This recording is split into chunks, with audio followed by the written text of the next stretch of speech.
আসসালামু আলাইকুম। আমি ডাক্তার মুশফিকুর রহমান খান জয়। আহ, আমার মনে হলো আমি ডাক্তার হিসাবে আমার কিছু সচেতন করতে পারি আমি ভিডিও বানিয়ে। এখন রিসেন্ট দেখা যাচ্ছে সাম্প্রতিক যে জন্ডিস মানে অ্যাকুট ভাইরাল হেপাটাইটিস অনেক মানুষের হচ্ছে। যেমন আজকে আমি একটু মানে জাস্ট কিছুক্ষণ আগে একটা পেশেন্ট দেখলাম। পেশেন্টের বয়স 31 বছর, সৌদি থেকে উনি মাত্রই 1 সপ্তাহ ধরে বাংলাদেশে এসেছেন। উনি জ্বর নিয়ে এসেছিলেন এবং হালকা পেটে ব্যথা ছিল এবং গতকাল ওনার বমি হয়েছে।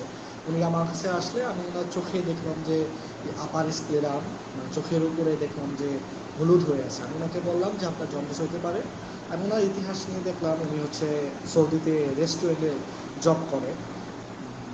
রেস্টুরেন্ট জব করে এবং উনি প্রায় হাফ বয়েল খাবার খায় আমাদের রেস্টুরেন্টে, এরকম মেনু। আর হচ্ছে ফুচকা প্রচুর পরিমাণে খায়। উনি আমাকে জানালে আমি ওনাকে তো এই চোখে দেখলাম যে হলুদ, আমি ওনাকে হ্যাপাটাইটিস টেস্ট দিলাম, জন্ডিস টেস্ট দিলাম। উনি হ্যাপাটাইটিস এই ভাইরাস এবং জন্ডিস পজিটিভ আসে, কিন্তু উনি ওনার কাজের ক্ষেত্রের জন্য উনি আমাকে বলছে যে স্যার আপনি সচেতন করেন মানুষকে, আমি তো এটা দেখাইলে আমার প্রবলেম হবে ভিডিওতে, তাই উনি আসেন না ভিডিওতে।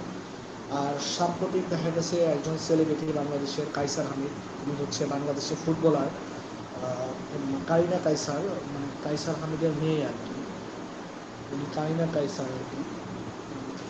উনি হচ্ছে এই অ্যাকুট ভাইরাল হ্যাপাটাইটিস থেকে আক্রান্ত হয়ে অ্যাকুট লিভার ফেলোর হয়ে গেছে। আমার মনে হলো এই জন্য বলা উচিত যে এই অ্যাকুট ভাইরাল হেপাটাইটিস কিংবা জন্ডিস এটা কিভাবে ছড়ায়। এটা আসলেও দেখা গেছে যে মানে দূষিত পানি, আমরা যারা বাইরে পানি খাই কিংবা শরবত খাই, ফুচকা খাই, হ্যাঁ, এই ফুচকা কিংবা খাবার দাবার, এটা খাবার দাবারের মাধ্যমে ছড়ায়, এটা বেশি ছড়ায়। আর কি কি লক্ষণ দেখলে আপনি বুঝবেন যে আপনি জন্ডিস? যেমন আপনি হলুদ হলে তো দেখবেনই, প্রস্রাব যদি আপনার হলুদ হয়, তারপরে দেখবেন আপনার জ্বর আসলে, আপনার পেটে ব্যথা হলে, আপনি বমি হলে আপনি তাড়াতাড়ি ডাক্তারের কাছে চলে যাবেন। আর আপনি নিরাপদ থাকতে পারেন এই জন্ডিস থেকে, হ্যাপাটাইটিস এই ভাইরাস থেকে, সেটা হচ্ছে আপনি বাইরে খাবার দাবার একদমই অ্যাভয়েড করতে হবে এবং বিশুদ্ধ পানি খেতে হবে। তারপরে হচ্ছে আপনি বারবার হাত ধুতে হবে। আপনি হ্যাপাটাইটিস এ ভ্যাকসিন আছে, আপনি এই ভ্যাকসিনটাও দিতে পারেন। এগুলো দিলে হ্যাপাটাইটিস এ ভাইরাস থেকে মুক্তি পাওয়া যায়। তো আমার এই লাইভ করার উদ্দেশ্যই হচ্ছে মানুষকে সচেতন করা যে যে আমি বাইরে খাবার সবাই একটু অ্যাভয়েড করে।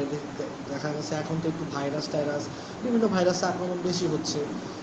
এটা যেহেতু ভ্যাকসিন সরকার থেকে দেয়ও না, সো আমার বলার উদ্দেশ্য এটাই যাতে আপনার বাইরে খাবারটা অ্যাভয়েড করেন, বাইরে শরবত, পানি